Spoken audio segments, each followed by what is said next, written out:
very good afternoon to you. I'm Howard Feldman. This is the Synthesis Podcast. And each week we chat to somebody interesting in our space, or sometimes not even in our space, to try and get a sense of what is going on in the world of technology and in the world of South Africa, sometimes in the world of business. Joining us is certainly no stranger to us, Professor Tshilidzi Marwala, who is the Vice Chancellor at the University of Johannesburg.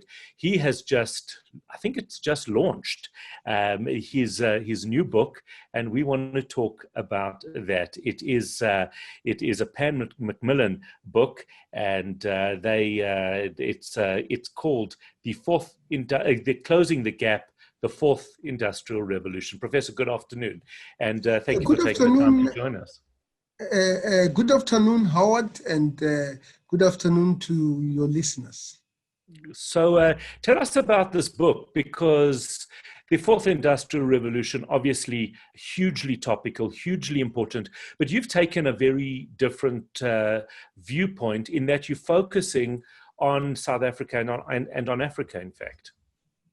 No, absolutely. Howard, the reason why I wrote this book is because I've written 20 books, and many of my books, you can't actually be able to find them in South African bookstores.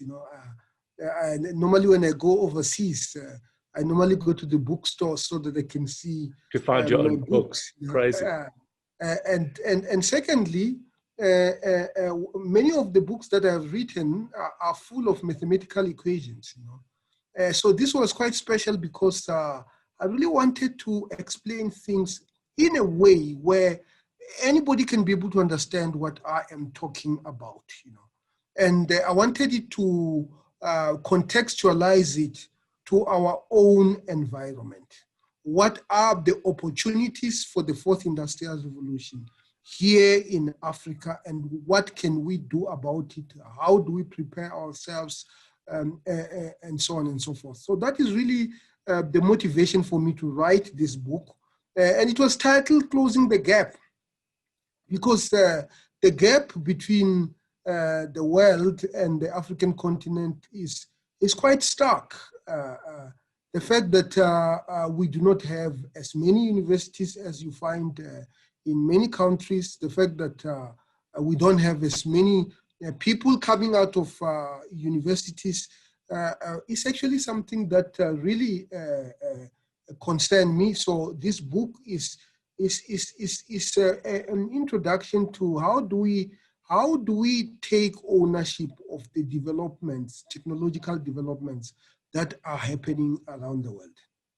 So I'm going to suggest that maybe the title, Closing the Gap, has another meaning. So one is, of course, bridging the gap or closing the gap between Africa or South Africa and the rest of the world, but it's also closing the gap between accessibility to this type of subject from people who generally, as you've just mentioned, might be writing in a space or writing in a way that most of us lay people actually can't access. So what this book is really doing is closing the gap between people who are involved in this technology space and those of us that aren't, so that we can actually understand the value that this can bring to us here in South Africa and around the world. No, absolutely. Accessibility is very important, and many materials are not important. Materials are not available to the public simply because of the way people write. They just write things so complicated that you have to be an expert in order to understand the subject. I really wanted to close that gap. Absolutely. So what your book does is you take us through a little bit of the history of industrial revolutions. Take us through that. Tell us where we are. Take us through a bit of that journey and tell us where we are today. Well, I mean, there are many ways in which you could be able to view this. The Japanese, they call this era the fifth society. The first one is when we moved into agriculture. Then we moved into industrialization. Then we moved into information and so on and so forth. So there are many ways in which you can actually be able to view this. But the way I have approached it is that I start with industrialization. I don't start in the agricultural age. It was a very important revolution when human beings started doing agriculture. I start with the first industrial revolution, which was in England, the use of machines for production, mainly using steam engine in order to produce goods and services. And the first time this paradigm of using machines for production came into being, there was a conflict between the technology and people. There were people who felt that this technology is taking away our jobs. They were called the Luddites in England. They thought through organization and through some form of a trade union, they would be able to stop it. They couldn't stop it. And then we came to the second industrial revolution, which was electricity. Once you have electricity, you were able to move things using that electricity, which was the birth of the assembly line, mass production of goods and services, the resulting reduction in the cost of production and mass access of essential things like cars that would not necessarily be available to many people simply because they were customized. Then we came to the electronic age, in the 50s, about 70 years ago. And there we started having computers, digital technology becomes much, much more widespread. Now we are in another era. This era is an era where we are making machines intelligent. We're making machines intelligent so that, and there are many attributes that we get. For example, things such as rationality. In fact, I'm writing a book on rationality with Daniel Muller from the Technion in Haifa. The book is going to be out sometimes middle of next year. And when you think about machines, you don't think about rationality. You don't think about subjectivity. These are things that are human. So machines are becoming much more human. In fact, they are exceeding the capabilities of humans. They are able to play chess better than human beings. They are able to diagnose diseases through medical images better than human doctors. And we have to make sense of who we are as human beings in the light of all these developments that are happening around us. So that's what's so interesting to me, because through every age and stage of industrial type of revolution, people have paid the price to some extent. We know that in the Roaring '20s in the United States, when trade unions are banned and people are really treated as commodities as the world improves, they paid a price until it kind of settled again. Do you think that that we're going to pay a price now again until we, as you say, figure out who we are and what value we bring to this world? No, absolutely. I think one of the big price that we're going to pay is the disappearance or the reduction of the world of work. It is pretty clear that a lot of people are going to be retired from work. But it is also clear that certain types of work is going to emerge, because there are certain things that are very difficult to automate. It's very difficult to automate kindness. And kindness is something that is actually quite essential. If you are a health worker, for example, if you are a doctor, you have to be kind, Of course you have. And we actually need that interaction. It's not just about, we know that medically we don't just need a doctor to diagnose and prescribe, but we actually need their care, and we need to feel good, and that's part of our healing process as well. No, absolutely. So you have what those are what I would categorize as human aspects of our existence, kindness, the ability to empathy, for example, being able to to groom someone. Grooming is not something that you can automate. Being able to use other factors to communicate either than direct messaging. When a mother and a child, a mother can be able to show quite a great deal of care without even uttering a single word. All of us can be able to do that. A hug, for example. Somebody just needs a hug. Those things will never be automated. Certainly, when they are automated, it is not going to be to the same extent. I'm almost reminded of something that I saw at the airport. They were trying to automate massage. I don't know if they still remember when they used to have those chairs that would be massaging your back. Howard, you will agree with me that it's not quite the same thing as the human massage. Mechanically, maybe yes, but this is not a mechanical thing. It is a human thing, not a mechanical thing. Yeah, so that's interesting. It's that human side of it, that almost indescribable thing that makes us human, that we can't, because we can't describe it or quantify it. We can't train our machinery or computers to provide that. Maybe, but in the book you go through a number of different sectors: mining, medicine. Take us through your thoughts on that. Yeah. So the first section, I just deal with industries. Energy is very, very important. So I did talk about quite a bit about energy. After the crash of Boeing 747 MAX, especially the one in Ethiopia, I started thinking a lot about aerospace, which is an area that I did study quite a bit when I was an undergraduate student in the United States.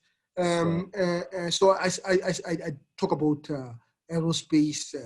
I talk about mining, a big industry for South Africa. It's a sunset industry, but there are certain type of jobs there that it is just becoming inhumane to send a human being, especially given the fact that now you can have a robot that can do those sort of jobs.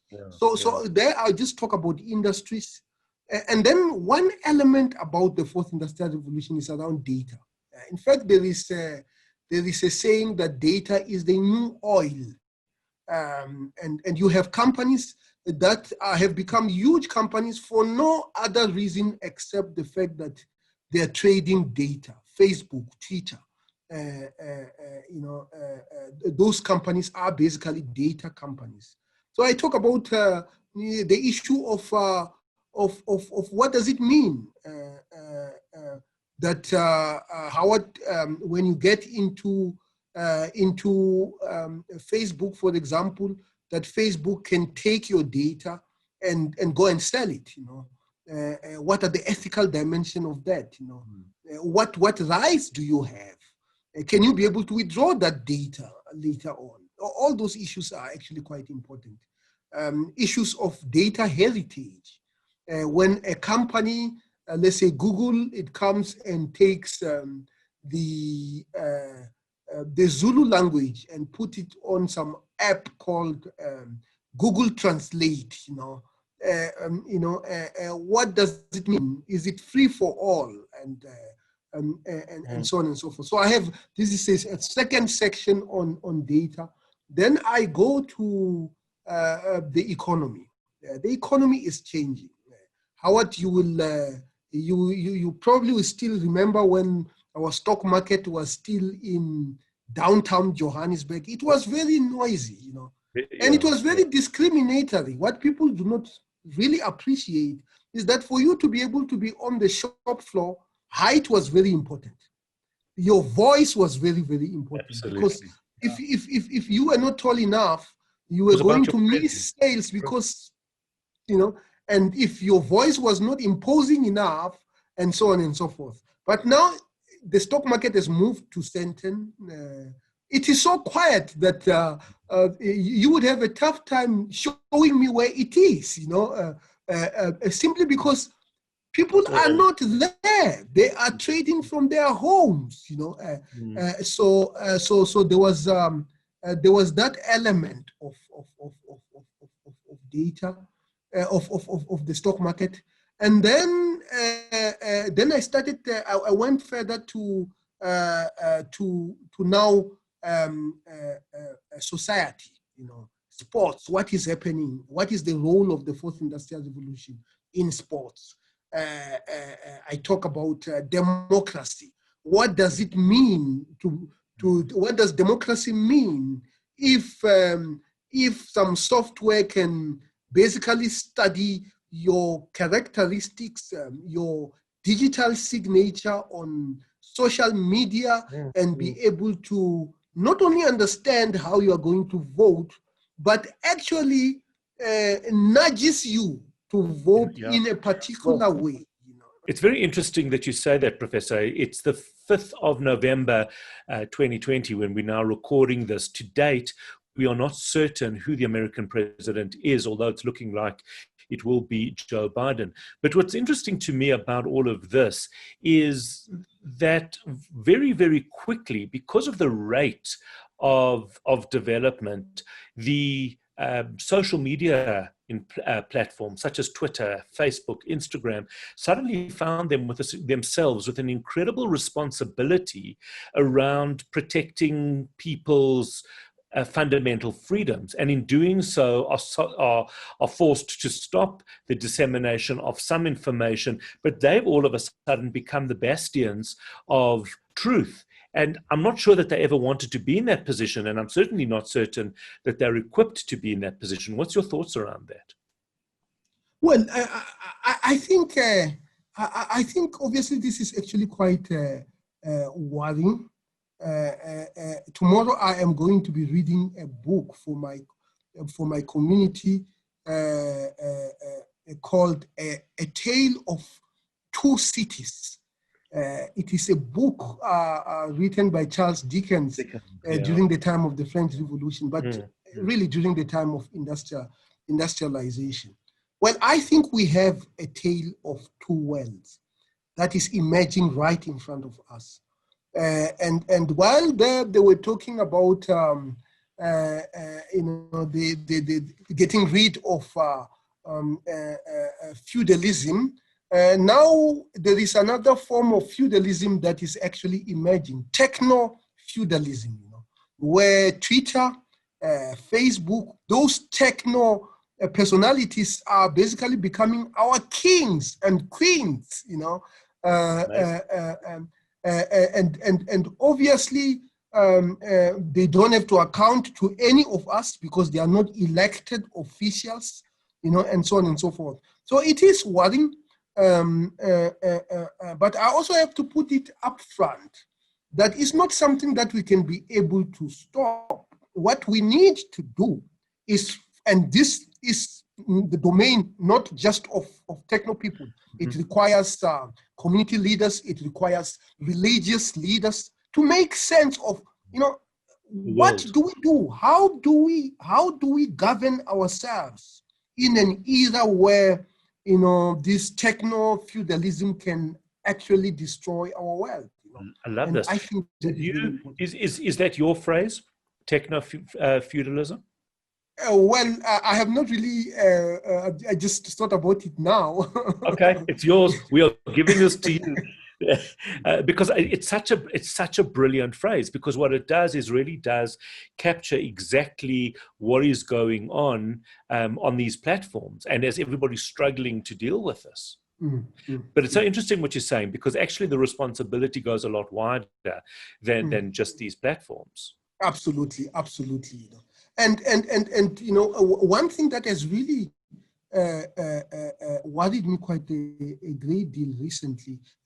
I'm in a committee of the World Health Organization Mm-hmm. that is developing ethics to the application of AI in medical care. And what is worrying about that is that this is just a group of techno people, techno and medical people, and say, but do they really understand ethics, and so on and so forth? Where are other members of our communities that are just as essential, who have been thinking about issues of ethics, maybe in different domains, Yes. And this for is centuries, some of them actually in some fields. Absolutely. And this is a blind spot that I see time and time again. You go to the techno people to be able to design ethical guidelines on the use of technology in medicine. I think that is wrong, and I think the reason for that is because as a society, we now think that all the solutions are going to come from technology. I don't think that is the case. Of course, technology is going to come with lots of solutions. Right. And technology is the tool, really. But you need to know if you're planning, if you're setting the rules for a driverless car, what are the rules? If somebody crosses and a dog crosses the road and there's an old lady walking on the one side and a brick wall on the other side and a car behind, what is the car meant to do?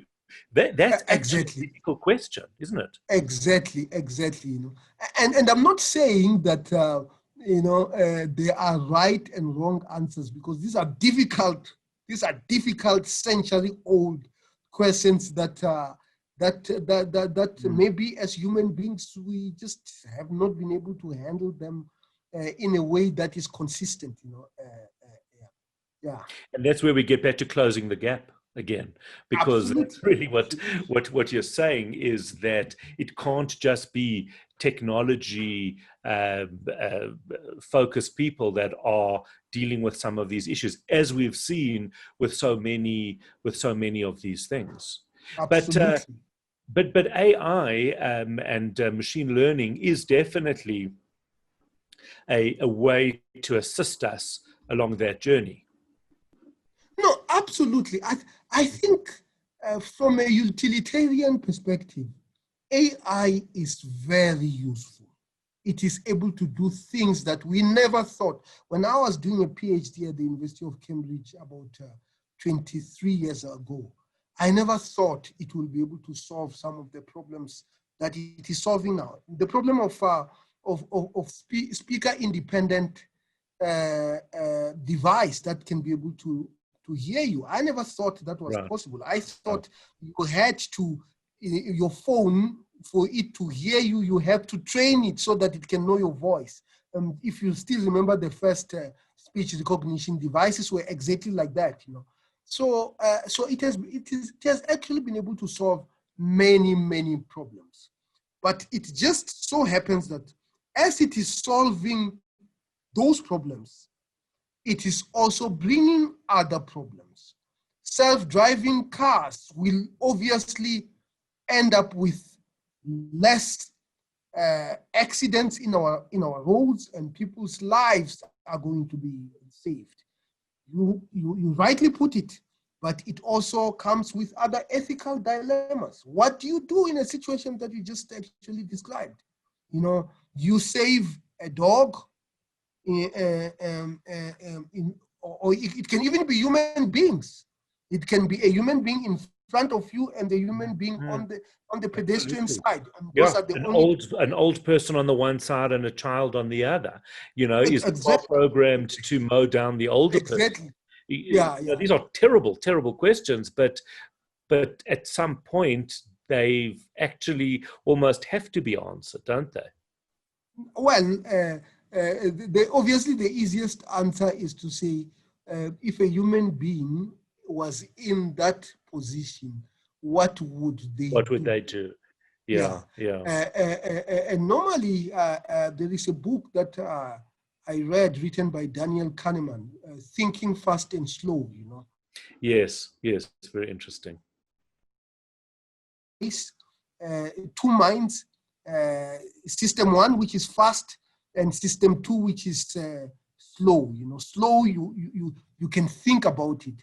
In a situation like that, if you are the driver, you will use system one thinking, you know, and system one thinking will probably put yourself as an individual as the most important entity, because these are millisecond decisions, you know, and normally we react to such situation by fleeing, or because we are afraid, you know, and so on and so forth, you know. So that is another way of answering it. Another way is to use the utilitarian perspective, you know. How long would the person who is going to be saved live for, you know? So if it is a 99-year-old person and a 3-year-old child, you know, and those are the only options, you know, those are the only options, you know, and all these things, you know. And there's even, I would even say there is a spiritual dimension of it, you know, that requires our spiritual leaders, our religious leaders, to come and guide us. It's so interesting. You've mentioned that a number of times, and I find that quite fascinating, because normally you have a conversation with somebody like yourself who's so immersed in technology, who's written 20 books on the subject, but actually you've got a very strong spiritual focus to this, and that's kind of what you're doing, is bringing in this human side to our approach to technology. Am I right? No, absolutely. I actually think that the concept of saving lives is a very important concept in my book. You know, the issue of making sure that we keep our people healthy, you know. We keep them away from harm. I think it is actually quite important. We unfortunately don't have a lot of time, but I'm very interested that you've been appointed the Deputy Chair of the Presidential Commission on the Fourth Industrial Revolution. I mean, obviously, there's always room for improvement. We have seen this as a value in South Africa, that this is becoming a focus. How do you see this playing out here for us in South Africa? Well, I mean, we now have recommendations that the Commission has made, and one big recommendation is basically to invest in human capacity development. And people will say, but you know, this is nothing new. You know, we have been talking about this for a long time. It is important enough that even if it has to be repeated 1 million times, it has to be repeated. We have to build human capacity. We have to retain human capacity. When a skilled person emigrates, it is not a cause for celebration, it's a cause for concern, you know, and so very, very important. The issue of investing in artificial intelligence technology and other related technologies is very important. So we talk about the Artificial Intelligence Institute, you know. The issue about revitalizing our manufacturing sector by making sure that technology is actually, we invest into these technologies is an important issue. The issue around data is very important. Issues of data storage. Do we build data centers, or do we rent them from Amazon or related companies? Very important. I think we should rent them from Amazon and related companies. The issue of incentives. Incentives, I don't know, it's an American economist who was once asked, explain to me in one word the whole of economics. And the answer was incentives. Because with incentives, you have demand and supply. You have production if you incentivize people enough. So we need to think about incentives. they can be in the form of tax breaks if a small and medium enterprise adopts a certain technology. Very important. The issue of ICT infrastructure, whether it is connectivity. Everybody talks about spectrum. We have not awarded spectrum in the last 15 years because they have vested interests. We need to move beyond that, and we're very strong that we need to build the ICT infrastructure, including the release of spectrum. The issue around looking at our laws so that they are in line with the fourth industrial revolution developments, whether it is the operations of Netflix, And lastly, the issue of implementation. And the reason why the implementation became a recommendation on its own is because when we look around, we realize that government is simply not capable of implementing these recommendations. So the role of private players cannot be emphasized enough. And the logic for that is that if you, let's just pick a technology, artificial intelligence, it is pretty clear that there is more capability in the private sector than in the public sector, which means if the public sector does it on its own, it will not be able to even get to 5%. It has to be private sector led. Very, very important. Absolutely. Unbelievable. Such an interesting conversation. And the book is available where? You can get it at Exclusive Books. Okay, so that's good enough, Professor Marwala. Thank you for chatting to us on the Synthesis podcast this afternoon. Absolutely riveting conversation. We've even got new terms coined, techno-feudalism, that you heard here first on this podcast. And Professor, I really appreciate the time that you took to speak to us and to just inform us of the landscape and just how important it is. I'm Howard Feldman. This has been the Synthesis Podcast.